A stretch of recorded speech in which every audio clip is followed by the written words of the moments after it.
All right, we're going to work on isometric number 10. This one has a lot of curves or circles in it, but we're going to draw it kind of like a square and use what's called fillet. And it makes your life much easier than actually trying to draw it as circles. So let me show you how that's done. So first let's start a new part, start a new sketch. We're going to draw from the front. So I'm going to draw this front view, and it looks just like an L, like it's rectangles from the front. Okay, so I'm going to do my first rectangle. And if I look across here, it's 11 and 2 high. So we're going to do 11 times 0.25, get 2.75, and then 2 high is just 0.5. Zoom out or zoom it in so we can see correctly. Now we're going to add that second part of the L or flag or whatever you want to call this. And we notice it's 4 across, so that's 1. And again, it's 2 high, so 0.5. We'll finish our sketch. We're going to extrude. We're going to extrude both pieces. And if we notice the depth is 4, which is 1 inch, we'll say okay. Okay, it doesn't really look like this piece much at all from the top, from the isometric, so we got to round those pieces off. But we didn't make the circles. How are we going to do that?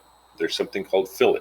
So if we click fillet up here in the top ribbon bar, and then we're going to get this radius. If we look, these circles, the radius is 0.5, right? Because it's the diameter is 1 across there. So we're going to type 0.5. And then we're going to go click on all these corners that we want to round off. And you notice, and you can even see that back corner. Okay, it'll show you. All of a sudden, it looks kind of a lot more like it. So it's much easier than trying to draw circles.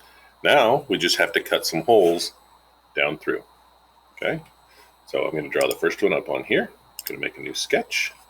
We're going to draw a circle on here. We can start it right there. It's going to be in the center. We notice that middle circle has a diameter of 0.5. We finish that sketch. We're going to extrude that circle, but we're going to cut, and we're going to cut through all. And then we're going to make another circle down in this one that we're going to cut through for the hole. Okay, make it so we can see where we're at. Now this one, it doesn't really have that dot. Like, where do I put it? So let's just randomly put it, because we learned how to use constraints. And we can tell it's way off. But if we use our constraint that is called concentric, right? We click that, we click this first circle and this second half circle, and it lines them up perfectly. Click finish sketch. Again, we're going to extrude. We're going to extrude that thing. We're going to cut it the other way, and we're going to cut it through all.